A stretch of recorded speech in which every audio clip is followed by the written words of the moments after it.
내가 기적의 주인공이 될 수 있기를 바랍니다. 아멘. 신문에 이런 기사가 실렸습니다.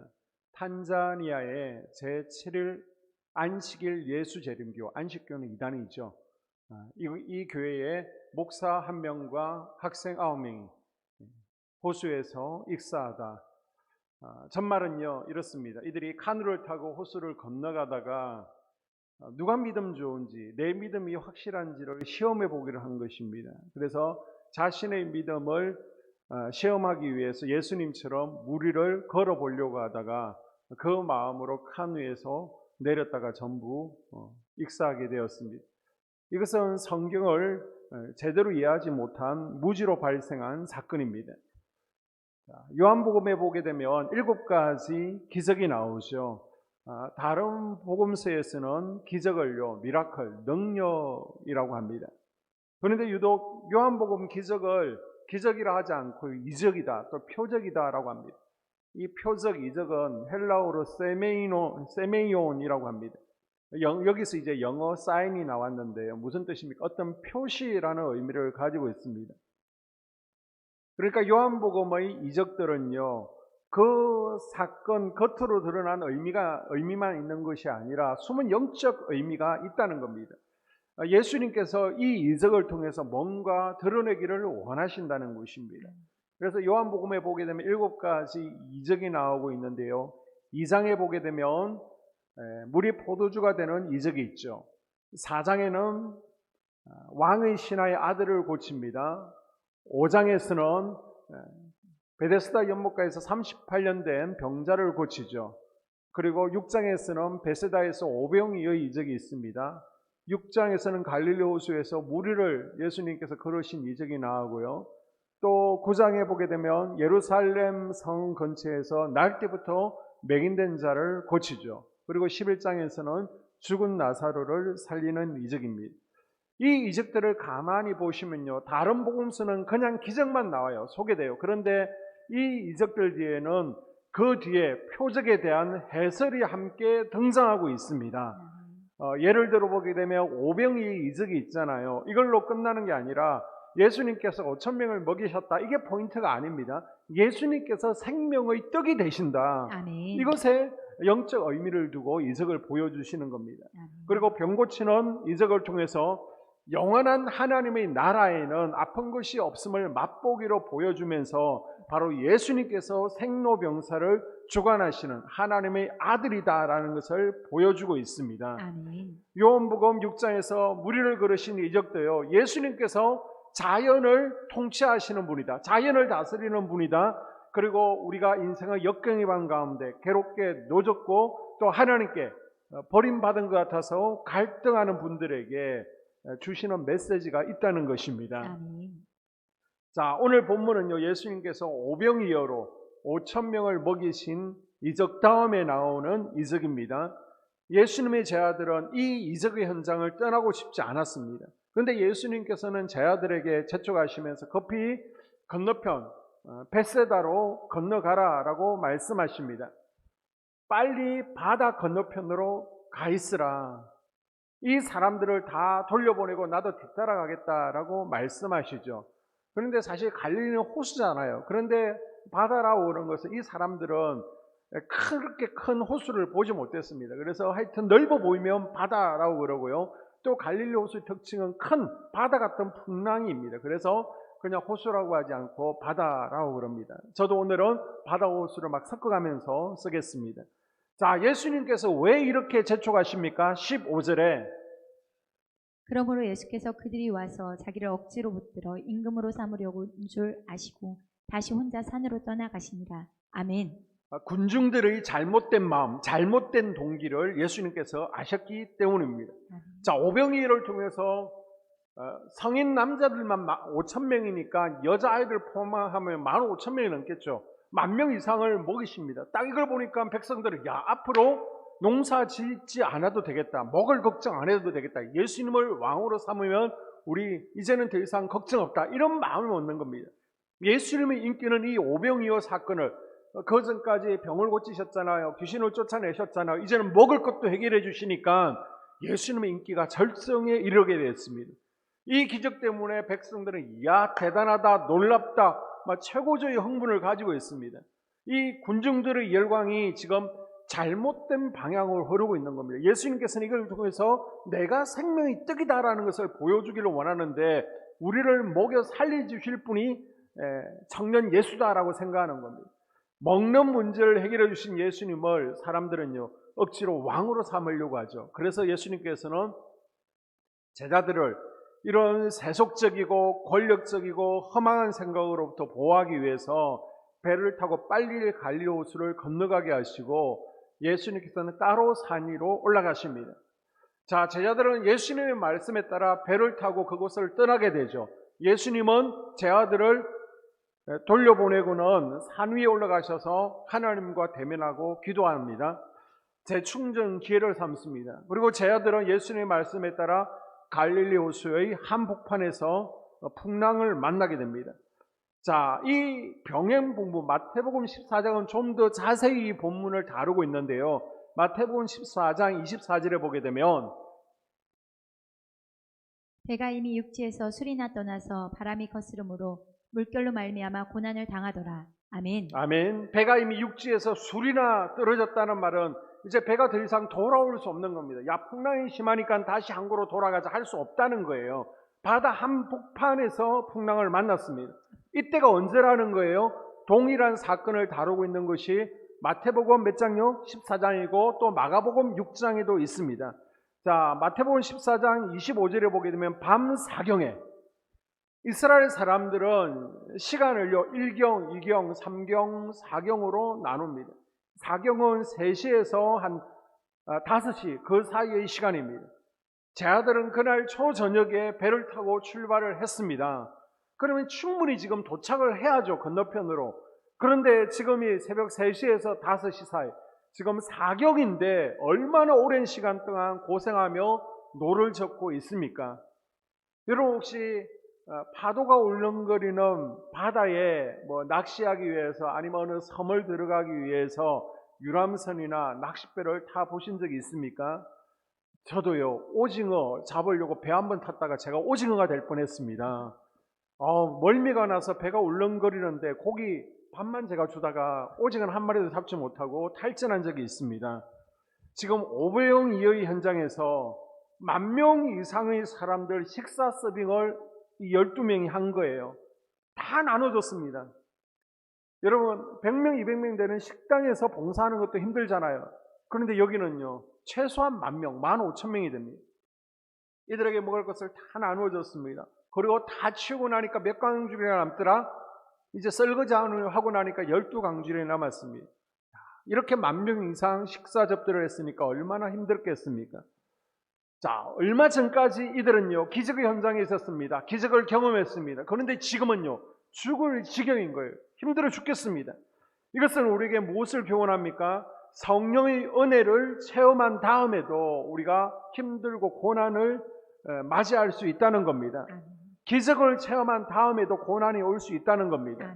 그래서 금요 성령 집회에 참석하셔서 여러분이 은혜를 받았잖아요.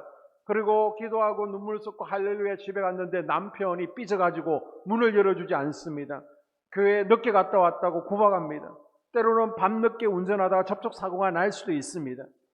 주님의 말씀에 순종해서 나아가는 길에도 고난이 있을 수 있습니다. 생각해 보십시오. 예수님의 제자들이 그날 밤 주님의 말씀에 불순종해서 저희들 이 기적의 현장에 좀 더 머물고 싶습니다. 예수님께서 배 타고 빨리 넘어가라라고 했는데도 그냥 빈둥빈둥하고 해변가에서 조개 잡고 말씀을 듣지 않았다라면 이런 고난을 당하지 않았을 거예요. 지금 예수님께서 가라고 해서 아멘하고 간 길입니다. 예수님의 말씀에 순종해서 배에 올랐다가 지금 죽을 위기에 처했습니다. 놔도요, 산에다가 배를 지을 때 주변 사람들이 다 비웃잖아요. 85년에서 120년 동안 배만 지었습니다. 그러다 보니까 경제적으로도 어려웠을 거예요. 순종했기 때문에 당하는 고난이었습니다. 우리가 속장하라고 순종했더니 속도원들이 속을 썩입니다. 아니 속장하라고 하면 열심히 사명 감당하면 좋은 일만 계속 있을 줄 알았는데 똑같네요. 어려운 일도 있습니다. 이때 나의 반응은 어떠합니까? 야, 하나님 너무하신다. 내가 하나님께 버림받은 것 같아요. 열심히 해도 소용이 없네. 아닙니다. 우리가 은혜 가운데 있을지라도 예수님의 명령에 순종할지라도 고난이 올 수 있습니다. 아멘. 예수님께 순종해도 풍랑을 만날 수 있습니다. 아멘. 이때 중요한 것은요, 포기하지 않는 거예요. 아멘. 자, 병행구절인 마가복음 6장을 보게 되면 48절에 바람이 거스름으로 제자들이 힘겹게 노젓는 것을 보시고 아멘. 제자들이 힘겹게 노를 저어봅니다. 그런데 파도 때문에요, 앞으로 나아갈 수가 없습니다. 노를 저을 때 배가 앞으로 나가는 재미가 있잖아요. 쭉쭉 나가면 재밌습니다. 피곤하지 않습니다. 힘들지 않습니다. 그런데요, 지금 아무리 노를 저어도 앞으로 나가지 않습니다. 그 자리입니다. 그게 더 사람을 미치게 만들고 힘들게 만드는 겁니다. 이때 중요한 게 있습니다. 지금 제자들은요, 비록 배가 앞으로 나갈지 않을지라도 계속해서 노를 젓고 있습니다. 아멘. 제자들은요, 포기하지 않았습니다. 아멘. 여러분, 포기하지 않는 것이 중요합니다. 아멘. 지금 바람 때문에 이 제자 공동체가 괴로움을 당하고 있죠. 여기서 바람은요, 세상에서 불어오는 세상의 풍조로도 우리가 해석할 수 있습니다. 이때 예수님께서 이 풍랑 가운데 고난을 당하고 있는 제자들을 외면하지 않고 찾아오십시오. 아멘. 자, 24절에 밤 사경에 예수께서 바다 위로 걸어서 제자들에게 오시니 아멘. 예수님께서 언제 찾아오셨습니까? 밤 사경입니다. 여기서 밤 사경은 인간의 절망의 때를 의미하고 있습니다. 지금 더 이상 버틸 수 없는, 힘이 없는 때를 의미하는 거예요. 제자들의 직업이 뭡니까? 어부입니다. 그래서 자기들이 가지고 있는 모든 실력을 다 동원해서, 경험을 동원해서 헤쳐나가 보려고 합니다. 기도도 해보았겠죠. 배의 무게를 줄이기 위해서 짐이 있으면 짐도 다 버렸을 겁니다. 다시 말하면 구조조정도 해보았을 겁니다. 그런데도 안 되는 거예요. 풍랑은 더 거세지만 갑니다. 지금 모든 것이 한계 상황에 도달했을 때 바로 그때 이제 죽겠다, 침몰하겠다, 이때 예수님께서 찾아오십니다. 아멘. 아니, 오실 바에나 이렇게 고생하지 않게 일찍 오시면 얼마나 좋겠습니까? 그러면 아무 고생도 하지 않을 것이고 두렵지도 않겠죠. 그런데 이렇게 초죽음이 되어도 밤 사경까지 내버려 두셨다가 그때 오십니다. 그런데요, 우리 인생 가운데 보게 되면 우리 주님은 인간이 가장 절망하고 있을 그때에 비로소 찾아오십니다. 아멘. 모든 것이 절망적인 상황에서 우리를 만나 주십니다. 아멘. 그래서 우리가 문제 터졌을 때 기도해도 안 된다, 안 된다, 이제 절망이다, 포기하자, 이 제일 마지막에 찾아오셔서 손을 내미시고 해결해 주십니다. 아멘. 아니, 왜 그럴까요? 일찍 오면 안 됩니까? 우리 인간은요, 간사하기 때문입니다. 우리가 그러잖아요. 우리 인간은 화장실 들어갈 때와 나올 때 마음이 달라요. 하나님께서 행하신 일도요, 우연히 되어진 일이라고 말합니다. 그동안 먹었던 약이 이제야 효력을 발휘한다. 낫기 전엔 그렇게 병 낫게 해달라고 기도하다가 낫고 나면 약발 잘 받았다라고 합니다. 어떤 경우에는 운이 좋아서 사람을 잘 만나서 내가 이렇게 형통하다라고 말합니다. 그래서 하나님께서 사용하시는 방법이 무엇이냐? 거룩한 유기라는 방법을 사용하십니다. 한번 따라해 볼까요? 거룩한 유기. 거룩한 유기. 자, 로이드 존스 목사님의 에베소서 강해서를 보게 되면 독특한 단어가 나오는데 바로 거룩한 유기라는 단어입니다. 하나님께서 택하신 백성들이 있어요. 하나님의 자녀들이 있습니다. 자, 하나님의 자녀들은 버림을 받을까요? 버림을 받지 않을까요?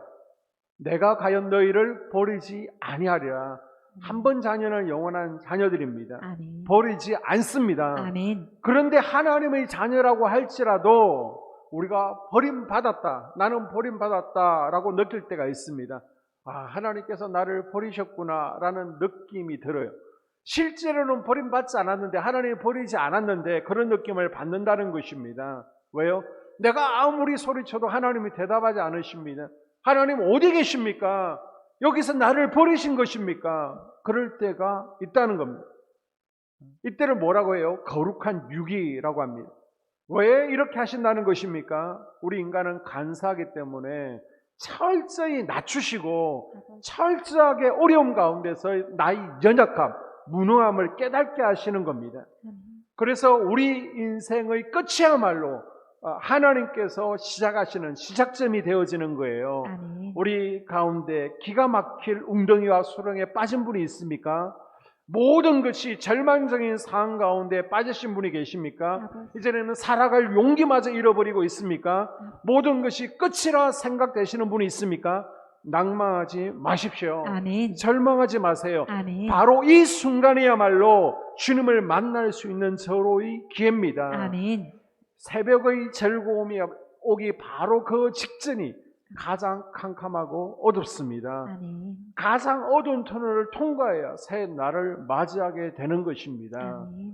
우리 인생의 폭풍 앞에서 포기하지 아니하고 아멘. 겸손하게 기도의 노를 저으면서 무릎 꿇으십시오. 아멘. 주님을 찾으십시오. 아멘. 주님의 얼굴을 구하십시오. 아멘. 하나님 우리를 그냥 내버려 두지 않으십니다. 아멘. 반드시 우리를 찾아오시고 우리에게 손을 내밀어 주십니다. 아멘. 다시 48절을 한 번 더 읽습니다. 바람이 거스름으로 제자들이 힘겹게 노젓는 것을 보시고 아멘. 자, 보시고 있습니다. 우리는 밤 사경에 무리를 걸어 제자들을 찾아오신 주님의 모습을 통해서 예수님께서 끊임없이 우리의 모든 것을 보고 계신다는 것을 발견할 수 있습니다. 아멘. 예수님은 지금 어디에 계셨어요? 산 위에 계셨어요. 제자들은 갈릴리 바다 한복판에 있습니다. 예수님은요 기도하고 계셨고요. 제자들은 지금 풍랑을 만나서 죽을 위기에 고난 가운데 빠져 있습니다. 그런데 예수님께서는 시간과 공간을 초월해서 제자들이 풍랑을 만나 고난 가운데 있는 것을 알고 찾아오십니다. 제자들이 괴롭게 노젓는 것을 보고 계셨습니다. 지치고요 두려움에 떨고 있는 것을 보고 있었습니다. 그렇습니다, 여러분. 주님은 우리의 눈에 보이지 않지만은 우리의 모든 것을 지켜보고 계십니다. 아멘. 예수님은 하나님 우편에서 우리를 위해서 기도하고 계시지만 우리의 모든 것을 보고 있습니다. 아멘. 예수님께서 무서운 풍랑 속에서 두려워 떨고 있는 제자들을 보고 계신 것처럼 인생의 풍랑을 만나서 어쩔 줄 몰라 하며 두려워 떨고 있는 나의 모습을 우리 주님은 한순간도 놓치지 않고 보고 계신 거예요. 아멘. 갑자기 찾아온 우리 가정의 풍랑 앞에서 한 가족을 책임져야 될 가장으로서 또 믿음의 어머니로서 어찌할 바를 몰라 두려워 떨고 있는 나의 모습을 보고 계십니다. 아멘. 주님께서 제자들을 외면하지 않으신 것처럼 지금도 예수님은요 나를 외면하지 않으시고 아멘. 나를 위해 기도하고 계시고요 아멘. 나의 모든 것을 보고 계십니다. 아멘. 남편의 구원을 위해서 새벽마다 눈물 흘리는 여러분의 모습을 보고 계십니다. 아멘. 자식의 변화를 위해서 설거지 하다가도 눈물 적시고 기도하는 어머니의 모습을 보고 있는 거예요. 아멘. 인간관계의 아픔을 겪으면서도 그래 내가 하나님의 사람이니까 좀 더 참고 용서해야지, 내가 손해봐야지 하면서 인내하는 나의 모습을 주님께서 지켜보고 계십니다. 아멘. 여러분이 아파할 때 우리 예수님은 더 아파하시고요 아버지. 여러분이 눈물 흘릴 때 더 눈물을 흘리시는 분이 바로 우리 주님이십니다. 아멘. 자, 26절을 보게 되면 제자들이 그가 바다 위로 걸어오심을 보고 놀라 유령이라 하며 무서워하여 소리 지르거늘 아멘. 제자들은 무리를 걸어오시는 예수님을 보고 잘 보이지 않잖아요. 여러분 화면 보시면 지금 안 보이시는 분들이 계실 텐데 배 저쪽에 예수님께서 오고 계십니다. 그 모습을 보고 너무 놀라서 귀신이다, 유령이다 무서워하며 소리를 지르는 거예요. 당시 유대인들은요 바다를 더러운 사단의 세력이 장악하고 있는 것, 악한 영들이 있고 악한 것들이 올라오는 것이 바다라고 생각했습니다. 그래서 거라사 광인의 치유 사건에서도 귀신이 돼지떼에게 들어가죠. 그 돼지들이 어디로 다시 들어갑니까? 바다로 들어갑니다. 자기 고향으로 갔다라고 생각하는 거예요. 요한계시록 13장에도 보니까 사단 욕이 나온 곳이 어디예요? 적 그리스도 짐승이 나온 곳이 어디예요? 바다에서 나옵니다. 이처럼 유대인들은요 바다에서 일어나는 풍랑을 사단의 역사라고 본 거예요. 제자들 역시 누군가 물 위를 걸어오는 것을 보고 귀신이 사단이 걸어온다라고 생각을 했습니다. 지금 제자들은요 눈앞에서 일어나는 현상을 육신의 눈으로만 보고 있습니다. 눈을 뜨고 보고 있지만 그 이면에 감추어진 의도와 가치는 깨달지 못하는 거예요. 세상 풍조가 그들의 영적인 눈을 가려서 눈을 뜨고 있지만 이게 예수님인지 귀신인지 이것이 우리를 어떻게 만드시려고 역사한 건지 전혀 생각하지 못하는 것입니다. 자, 마태복음 14장 22절을 보게 되면 예수께서 즉시 제자들을 재촉하사 자기가 무리를 보내는 동안에 배를 타고 앞서 건너편으로 가게 하시고 아멘. 여기서 재촉한다는 것은 단련시킨다, 훈련시킨다라는 의미를 가지고 있습니다. 지금 바다를 건너가는 것은 예수님께서 제자들에게 명령하신 것이죠.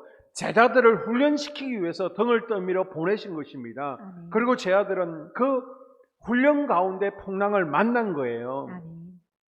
이것이 바로 이 땅의 교회와 하나님의 백성들이 감당해야 될 현실입니다. 아멘. 우리가 어떻게 하나님의 길을 가는데 이런 일이 생길 수 있나 의문을 가질 때가 많습니다. 하지만 우리 그리스도인의 삶에는요, 풍랑이 있기 마련입니다. 아멘. 이것이 우리를 훈련시키시는, 단련시키시는 하나님의 방법이기 때문입니다. 아멘. 바울 역시 예루살렘으로 올라가기 전에 성령의 감동을 받은 제자들에게 체포당할 것입니다. 가면 안 됩니다. 환난을 당할 것입니다. 라는 말을 듣습니다. 그러나 더욱 마음을 굳건히 하고 그 길을 가죠. 그러나 우리에게 위안이 되는 것은요, 예수님께서 바다 위에서 공경에 빠진 제자들을 지켜보시다가 거기서 끝나신 것이 아니라 제자들을 향해서 지금 걸어오셨다는 것입니다. 아멘. 예수님께서 무리를 걸어오셨다는 말은 그것도 잔잔한 물결이 아니라 풍랑이는 파도 위를 걸어오셨다는 것은 예수님께서 이미 바람과 파도를 정복하신 분이라는 것을 우리에게 보여주고 있습니다. 아멘. 자, 요한복음 7가지 기적의 목적이 뭐라고요? 예수 그리스도가 자연을 평정하는 아멘. 하나님의 아들이라는 것을 보여주는 것입니다. 아멘. 우리 주님은요, 거센 바람과 성난 파도를 밟고 걸어오셨습니다. 아멘. 예수님은 이 세상의 어떤 바람과 성난 파도도 장장케 하실 수 있는 분이십니다. 아멘.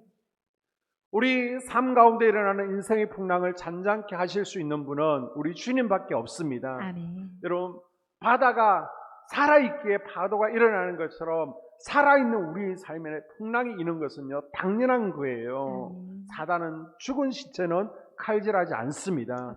여러분, 풍랑이 없는 인생이 어디 있습니까?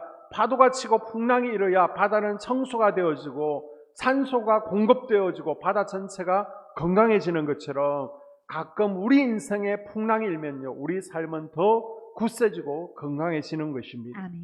그래서 여러분, 풍랑을 만나셨습니까? 거친 풍랑을 밟고 무리를 걸으신 예수님께 구하십시오. 아멘. 마귀의 일을 멸하시고 승리하신 그 주님께 기도하십시오. 아멘. 계속해서 기도의 노를 저어가는 거예요. 아멘. 포기하지 않는 거예요. 아멘. 그러면서 바다야 잠잠하라 선포할 때 반드시 잠잠해지는 역사가 일어날 줄로 믿습니다. 아멘. 풍랑이 있는 호수 위에서 공포에 질려있는 제자들에게 예수님께서 안심하라, 내니 두려워하지 말라라고 말씀하십니다. 아멘. 예수님을 따라가는 사람들은 인생의 태풍 앞에서 불안과 두려움 또 초조한 감정을 가져서는 안 됩니다. 아멘. 주님께서 주시는 평안이 있어야 되는 거예요. 아멘. 이것은 예수님을 만난 사람들의 심적 표적이며 또 예수님께서 주시는 평안이 증거가 되어지는 것입니다. 아멘. 그래서 우리가 예수님을 만났다면 마음 가운데 평강이 당연히 있어야 되는 것입니다. 아멘.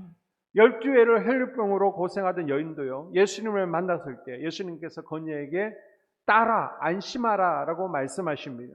소경 바디메오를 고치면서도 안심하라 라고 말씀하셨습니다. 아멘. 혹시 예수님을 만났습니다. 부활의 주님을 경험했어요? 그런데도 여전히 두렵고 불안한 가운데 있는 분들이 있습니까?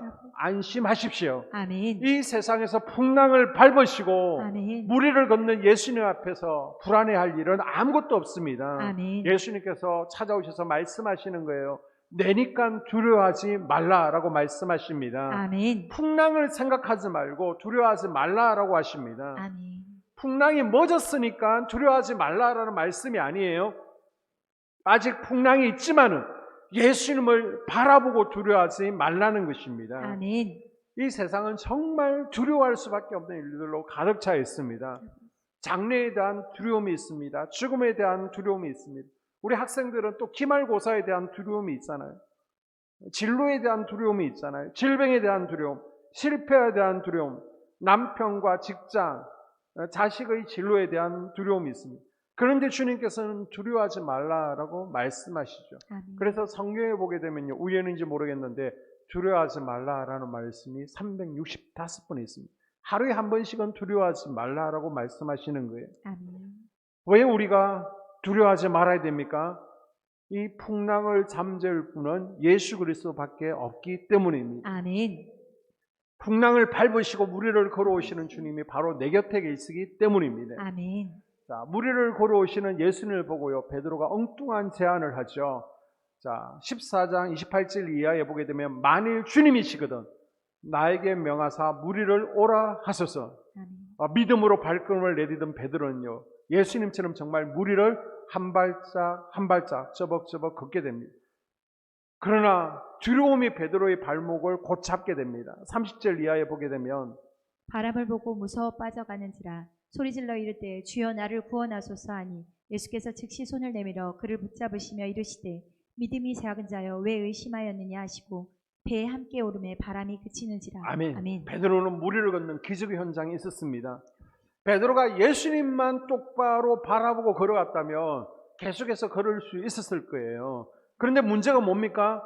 예수님이 아니라 갑자기 번개가 칩니다. 소리가 나면서 사나운 바람이 일어나는 것을, 그 바람을 보고 환경을 보고 두려워합니다. 그 순간 베드로 물에 쑥 빠지게 되었습니다. 예수님께서 이런 베드로를 향해서 손을 내밀어 주시면서 말씀하시죠. 믿음이 적은 자여 왜 의심하느냐. 예수님께서 제 아들을 따로 배에 태우신 의도가 드러나는 대목이죠. 예수님께서는요, 제자들의 연약한 믿음을 훈련시키고자 배를 태우신 것입니다. 아멘. 그리고 물에 빠진 베드로를 붙잡아 주신 뒤 함께 배에 오르시죠. 자, 말씀에 보면 베드로가 무리를 몇 번 걷습니까? 한 번 걸은 것처럼 보이지만 실제로는 2번 걸었습니다. 어떻게 2번입니까? 자, 예수님과 베드로가 타고 있는 배 사이에는 거리가 있는 거예요. 자, 예수님께 걸어갑니다. 걸어가다가 쑥 빠졌습니다. 그리고 다시 어떤 방법이 되었든 무리를 걸어서 다시 배로 올라오게 됩니다. 그런데 처음과는 달리 2번째 걸을 때 베드로는요, 물에 빠지지 않았습니다. 바람이 잦아들어서가 아니에요. 예수님이 베드로와 함께 하셨기 때문입니다. 아멘. 예수님께서 꼭 붙잡아 주셨기 때문에 아멘. 베드로는 무리를 다시 걸을 수 있었습니다. 아멘. 그리고 예수님과 베드로가 배에 오르자 거짓말처럼 바람이 그쳤습니다.